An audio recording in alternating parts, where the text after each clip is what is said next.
kecuali wujudnya beda. Boleh. Dengerin ya, Tuhan menyatakan dirinya secara terang-terangan bagi orang benar, bukan bagi orang tolol. Enggak dong, Tuhan menyatakan dirinya sebagai Tuhan untuk seluruh manusia dong, untuk seluruh ciptaannya. Masa hanya seluruh orang yang mengakui dia Tuhan? Salah dong lo. Tuhan hanya menyatakan dirinya bagi orang yang mencintai dia dan mengasihi dia. Enggak, Tuhan menyatakan dirinya kepada seluruh makhluknya, bukan kepada seluruh orang yang menerima dia. Salah dong. Berarti kalau yang menerima dia bukan makhluk dia. Tuhan hanya menyatakan dirinya bagi mereka yang mau mencari dia. Itu ada ayatnya. Ya, enggak bisa. Itu salah, jelas logikanya salah itu. Itu bukan jelas salah logikanya. Namanya Tuhan pasti mengakui dirinya kepada seluruh ciptaannya. Tidak bagi oh yang enggak, ya, itu salah logikanya salah namanya. Sekarang lo tiap hari ngelonte, ngapain Tuhan menyatakan dirinya sama lo? Siapa lo? Nggak bisa dong, dia harus kasih tahu aku ini Tuhan, makanya ikuti, jangan ngelonte, gitu dong. Dia nggak butuh lo. Persoalannya Tuhan menjadi manusia dulu lo bilang Tuhan menjadi manusia itu ajaran manusia kan? Dulu lo yang ngomong lo.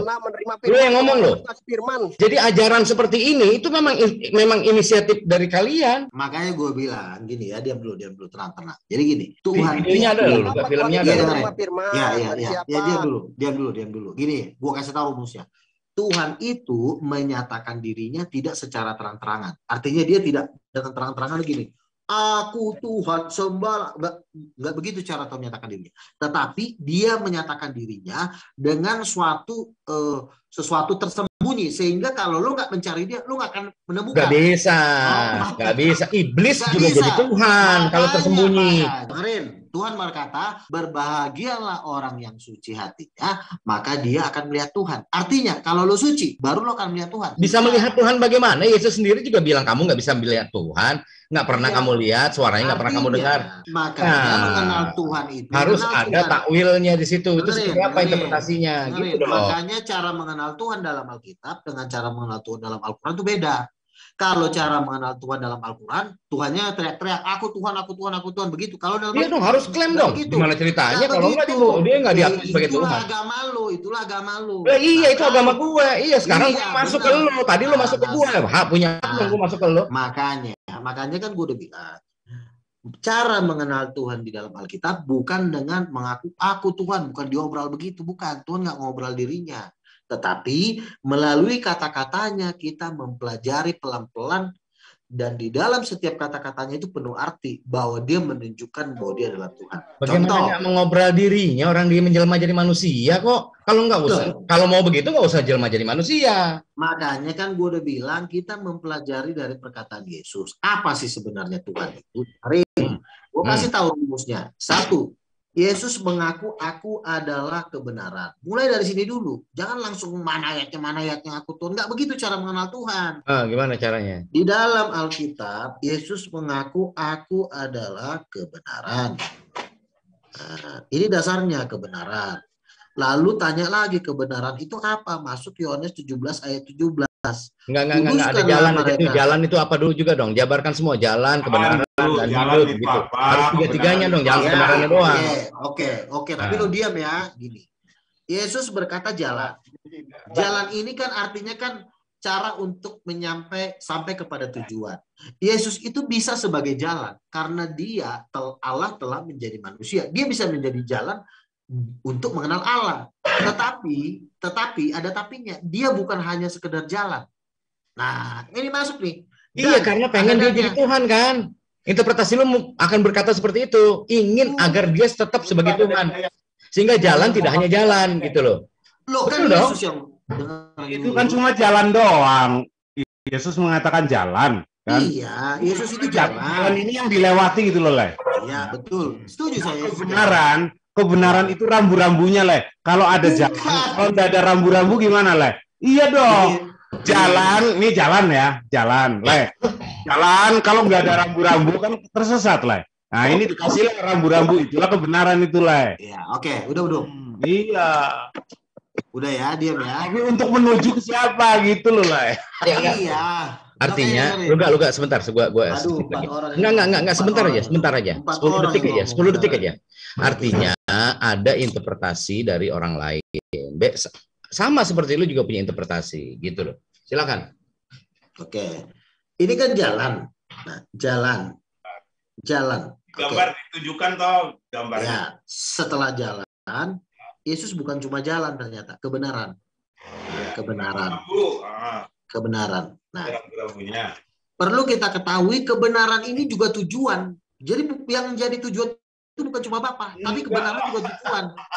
Nggak ada, itu kan interpretasi. Kalau mau yang dibilang tujuan tuh hidup itu, Luga, bukan kebenarannya, bukan rambunya. Oke, kalau hidup adalah tujuan, Yesus berkata aku adalah hidup, berarti Yesus juga tujuan. Ya nggak tahu, itu ayat Allah kok, lo yang interpretasiin gimana sih? Cuma ngasih opsi, cuma ngasih opsi gitu loh. Dia jalan kebenaran dan hidup. Jalan dia jalan, ingat ayat tadi. Jangan lagi kau potong. Jadi gini, Le. Oke, gini aja deh. Le, interpretasinya gini. Interpretasi gue juga interpretasi ya. Ya. Ini jalan ini pasti punya rambu-rambu yang benar, gitu kan. Nah, yang kalau ada rambu-rambu jalan, ada rambu-rambunya benar, hidup dia. Nggak masuk jurang kan. Kalau masuk jurang kan nyungsep. Ya gitu. Ya. Jadi nanti akan sampai tujuan gitu loh. Iya, oke. Ini siapa? Ya Bapak Allah itu lah. Oke ya. Itu lo udah sampaikan unek-unek lo, nggak apa-apa. Oke. Sekarang yang bisa nggak satu orang aja ngomong? Siapa sih yang mau ngomong? Satu orang aja. Ya enggak, gue nggak ngomong banyak lah, tapi gue akan bilang, gue akan nanya apa yang akan lo sampaikan juga ini unek-unek lo. Iya. Ya udah, ya, oke, lanjutkan. Siapa yang mau ngomong? Satu orang aja. Udah, lanjutkan aja. Silakan. Enggak, kasih tahu dulu. Ntar semua masuk 4 orang nanti. Satu orang aja ngomong. Ya kan gantian sama aja lah kita ngobrol, cuman bergantian ngomongnya. Enggak, gitu. Masalahnya gue ngomong langsung 4 orang ngomong. Enggak. Lu gak ngomong nggak ada yang interupsi. Silakan, jalan. Enggak masalah. Udah dari tadi.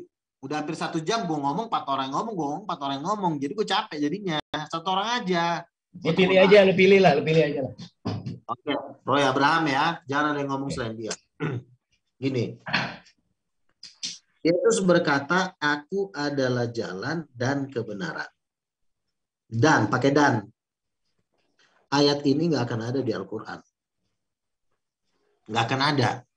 Karena kenapa? Kebenaran ini, Yesus mengaku sebagai kebenaran, ini nanti akan dipelajari lagi. Apa itu kebenaran? Kebenaran. Masuk Yohanes 17:17. Kuduskanlah mereka dalam firman-Mu. Firman-Mu adalah kebenaran. Firman-Mu bukan jalan kebenaran. Firman-Mu satu orang aja ngomong. Gue ngenahak. Ya. Masa tahak aja nggak boleh lu? Ya. Kebenaran ini adalah firman. Jadi kebenaran ini adalah firman Allah. Kalau Yesus berkata aku adalah kebenaran, berarti kan Yesus berkata aku adalah firman. Dan kebenaran ini juga tujuan. Gitu. Jadi tujuan itu bukan cuma Bapa. Kebenaran juga tujuan. Makanya Yesus dan Bapa itu adalah satu. Makanya Yesus sebagai kebenaran, sebagai bagian dari Tuhan. Udah belum gantian dong ngomong. Udah. Belum. Oke. Lanjut. Yesus sebagai firman atau sebagai kebenarannya Tuhan, dia berhak bahwa tidak ada seorang pun yang sampai kepada Bapa tanpa melalui aku. Jadi, kalau Yesus berkata aku adalah kebenaran, itu bukan kapasitas seorang nabi, tapi kapasitas seorang Tuhan. Gitu loh. Karena nabi cuma pembawa kebenaran. Nabi nggak ada yang berani mengaku sebagai kebenaran.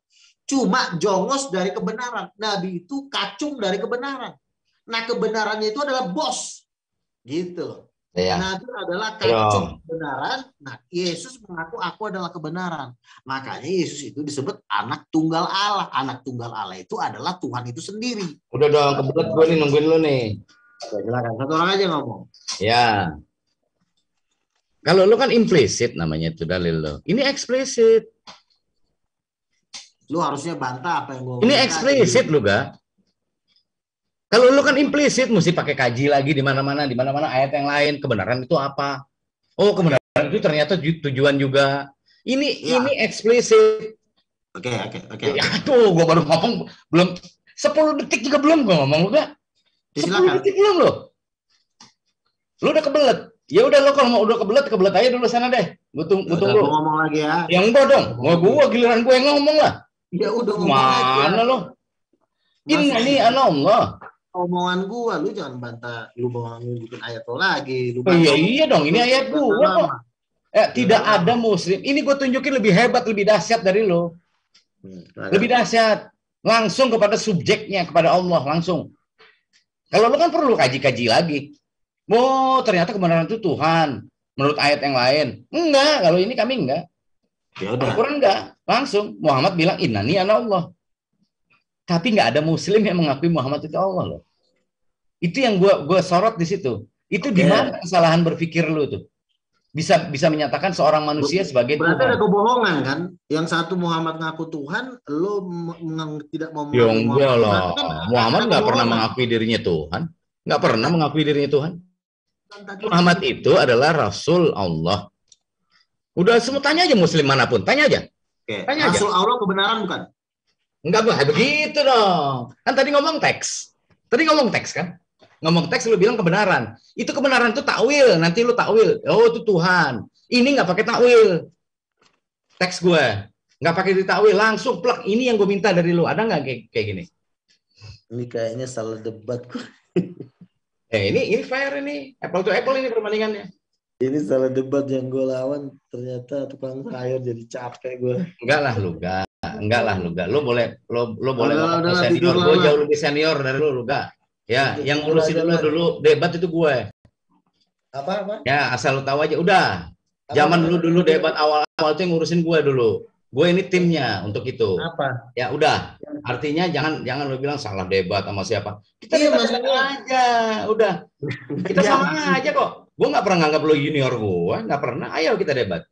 Maksudnya debat lu tuh nunjukin ayat yang belum pernah tampil. Apaan gue bingung nih ayat dari mana? Ya iya, lu nggak punya kan ayat yang kayak gue?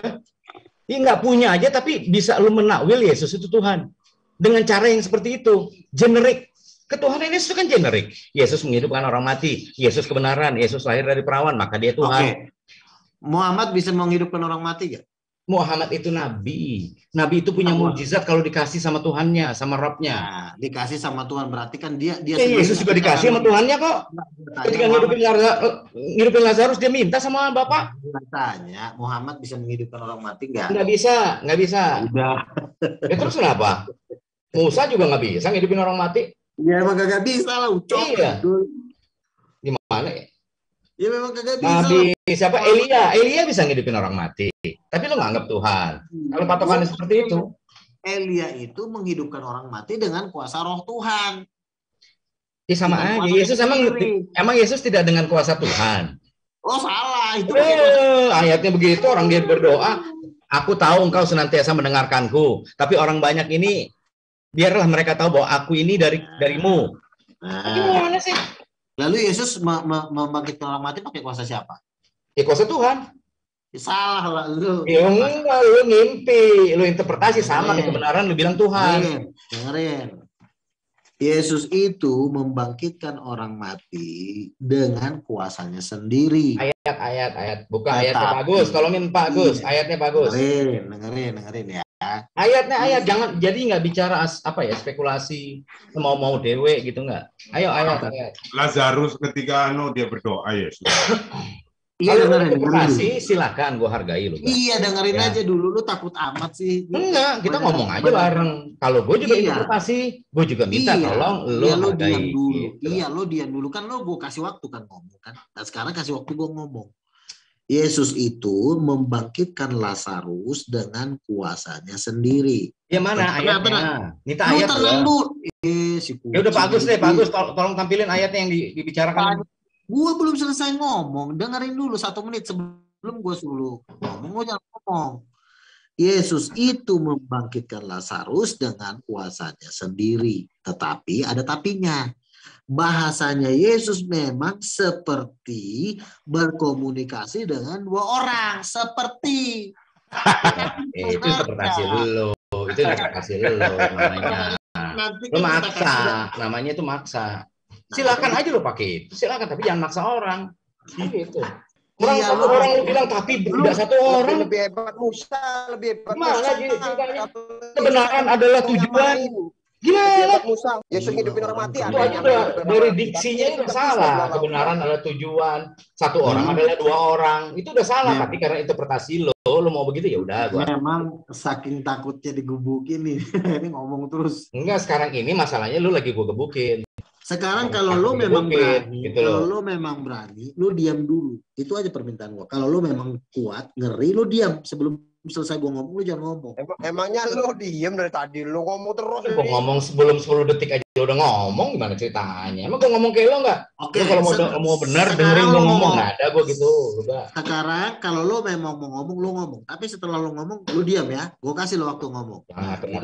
Jalan-jalan aja. Iya, tapi bener, iya makanya dengerin. Dari tadi kan gitu mulu. Sebenarnya orang di luar sana kan mau denger sebenarnya. Tapi gara-gara lo menghalang-halangi kebenaran itu. Kebenaran dari mana? Kita salah, kita satu jadi dua. Satu adalah dua. Tujuan adalah kebenaran adalah tujuan. Itulah gimana ceritanya. Oke. Sekarang lo diam ya. Diam. Sebelum nanti gue kasih waktu lo jangan ngomong. Gini.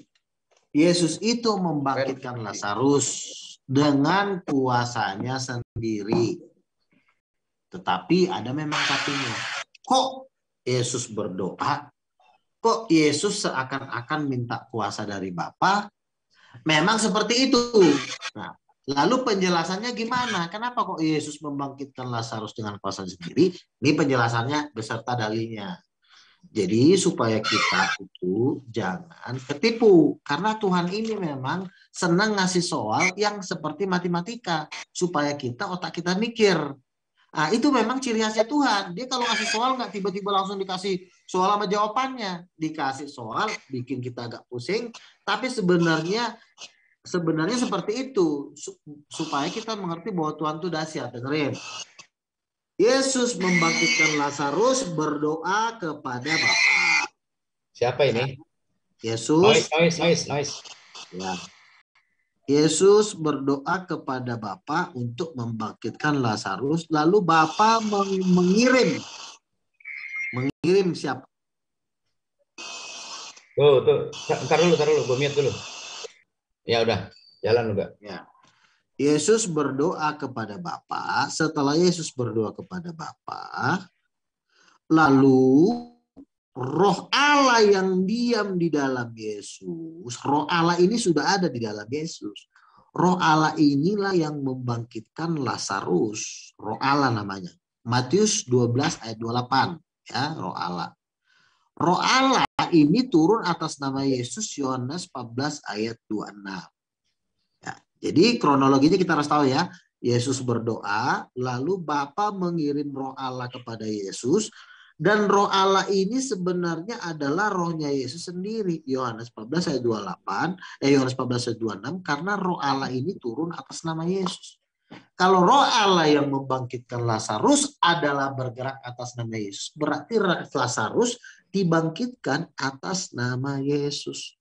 Kalau Lazarus dibangkitkan atas nama Yesus, berarti itu dengan kuasanya sendiri. Lalu kepada siapa Yesus berdoa? Betullah Yohanes 5 ayat 30. Aku dan Bapa itu adalah satu. Paham? Udah. Oke, jawaban gue ini sebetulnya bukan jawab sih. Gue masih bingung gue masih bingung. Sebetulnya yang suci itu kitab lo atau konsep lo? Kitab lah. Enggak lah. Kalau kitabnya dipakai sama Unitarian juga kok kitab lo. Mereka nggak ngomong kayak lo. Iya, karena sebentar. Di sini membuktikan bahwa konsep lo itu yang suci. Bukan kitab lo yang suci. Nah, kan betul. Ngaku dulu di sini gitu dong. Oke ya. Nah, pertanyaannya berlanjut. Konsep itu suci atau interpretasi? Nah, sekarang kita lari lagi. Enggak, jawab dulu. Konsep lo ini suci atau interpretasi? Lo udah mengaku ya bahwa konsepnya yang suci, bukan kitabnya? Sebenarnya bukan interpretasi, tetapi cara menjelaskannya si Unitarian itu tolol. Ya, enggak bisa ngomong begitu. Enggak bisa bilang gitu. Kalau gue panggilin siapa wartawan Injil sini juga akan bilang lo tolol. Sama aja begitu. Enggak usah. Sekarang diabarkan aja. Ini kan ke publik nih, kepada masyarakat nih ya. Jelaskan aja. Konsep lo itu suci atau interpretasi? Kan gue nunjukin ayat. Yohanes 14. Iya. Ayat itu kan disetir berdasar resep. Resep itu berdasar adanya konsep kan gitu. Bener dong? Betul. Nah, konsep lo itu suci atau interpretasi? Itu yang gue tanya. Ya konsep gue suci. Karena gue penuh Roh Kudus. Kalau lo kan penuh dengan jin tomang. Bandingin ini ngebanding lu tadi gue bandingin sama yang eksplisit nggak nyerah lo ayatnya jelek lah makanya 2 Petrus diksi lu jelek jangan gitu dong makanya 2 Petrus 2 ayat 1 Rasul Petrus bilang kitab suci itu tidak boleh ditafsir orang menurut kehendaknya sendiri melainkan orang yang didorong oleh Roh Kudus dan orang-orang yang berbicara atas nama Tuhan. Makanya kan di dalam diri lo kan nggak ada Roh jangan Kudus. Gue wartawan Injil aja Unitarian gue buku nggak sama sama lo kok di dalam wartawan Injil si Frans Donald yang sering gue penyok-penyokin palanya itu di dalam dirinya nggak ada Roh Kudus. Iya itu kayak itu klaim lo menurut dia lo yang nggak punya Roh Kudus sama aja buktinya 2000 tahun nggak kelar-kelar itu lo nggak 2000 tahun nggak kelar-kelar ketuhanan lo. Oke, ulang lagi. Gimana sih konsep ketuhanannya nggak jelas. Ulang lagi. 2000 tahun. Itu klaim lo benar. Menurut dia klaim dia yang benar. Oke, udah. Kita nggak berdebat, kita sekarang sedang menjelaskan. Oke, jangan berdebat. Kita menjelaskan aja. Gini, gue ulang lagi sekali lagi. Lu nggak usah lu jelasin. Gue udah kenal lu kok. Udah kenal ya Trinitarian. Lu dengerin dulu kan kita kan ganti-gantian ngomong di sini. Gue juga pengen ngomong bukan cuma sama lu. Gue juga pengen ngomong sama orang lain. Jadi tolong kita saling memberi waktu. Tadi kan lu udah gue kasih waktu kan. Udah dong. Salah dong. Masa lu yang ngasih waktu gue? Gue ngasih waktu lo. Salah lu ngomong. Gimana sih? Sekarang siapa yang mau ngomong duluan? Lo apa gua? Silakan. Enggak, lo kan narasumber gue. Udah lo diam sekarang kalau gue lagi ngomong. Ya enggak dong, enggak bukan lo khotbah di sini. Ini semua Muslim kok lo khotbah di sini, Kristen. Kita dialog gitu. Dialog itu juga harus juga kita mendengarkan dulu. Jangan main langsung gua baru ngomong udah langsung potong, nggak bisa begitu. Enggak, gua dengerin lo. Ya udah, kelas harus Lazarus kan berdoa lah ini lah. Ulang ya. Yesus berdoa ini lah. Nah, Yesus berdoa. Yesus berdoa. Waktu bangkitkan Lazarus itu Yesus berdoa itu. Tapi kan kronologinya kita harus tahu. Iya, kronologinya Yesus berdoa. Iya, maksud gua kan kronologi. Dia berdoa kepada dirinya sendiri, Pak Gus. Berdoa kepada siapa lah? Kepada dirinya sendiri. Itu yang maunya Luga begitu. Dia berdoa pada dirinya sendiri. Maksud gua gini, ganti-gantian ngomong kan dari tadi. Ya, bener nggak gua tadi? Ini bener nggak? Sesuai pemahaman gua dari omongan lo tadi. Yesus berdoa kepada dirinya sendiri kan jadinya? Bukan. Yesus berdoa kepada Bapa. Yesus berdoa kepada Bapa. Ya. Berarti yang membangkitkan itu bukan Yesus kan?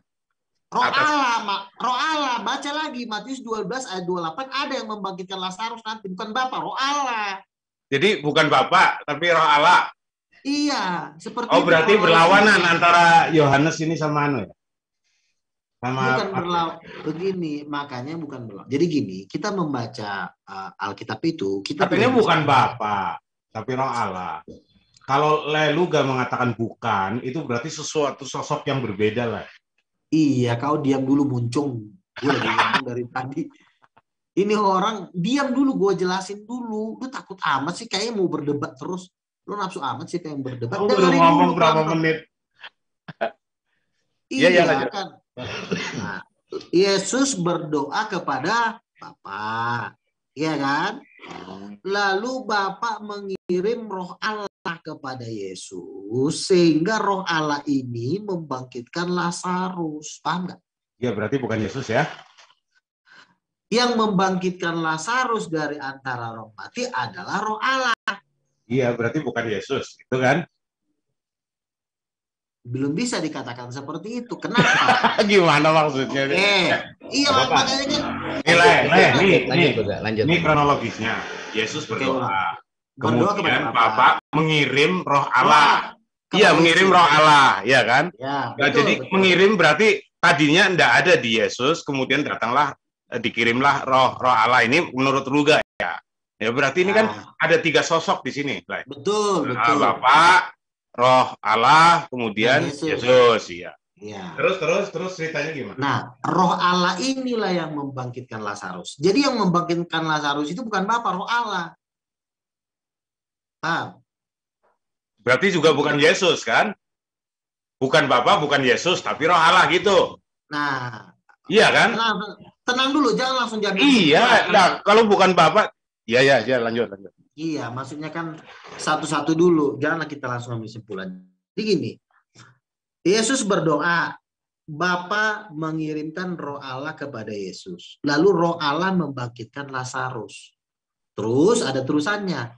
Roh Allah ini pun pada waktu sudah dikirim ke Yesus tidak bisa bergerak kalau tidak ada nama Yesus. Yohanes 14 ayat 26. Jadi Roh Allah ini udah turun nih pada Yesus. Tapi Roh Allah ini tidak akan mau bertindak kalau tidak nama Yesus disebut. Makanya Yohanes 14 ayat 26, Roh Allah akan turun atas namaku, kata Yesus. Jadi kalau tidak ada nama Yesus disebut, Roh Allah ini nggak bisa bergerak. Dia pematung. Gitu, paham nggak? Nah, kalau Roh Allah hanya bergerak atas nama Yesus, lalu Roh Allah ini siapanya Yesus? Kok atas nama dia bergerak? Ya, Roh Allah itu adalah rohnya Yesus sendiri. Semua nabi itu berdoa kepada Allah dikabulkannya.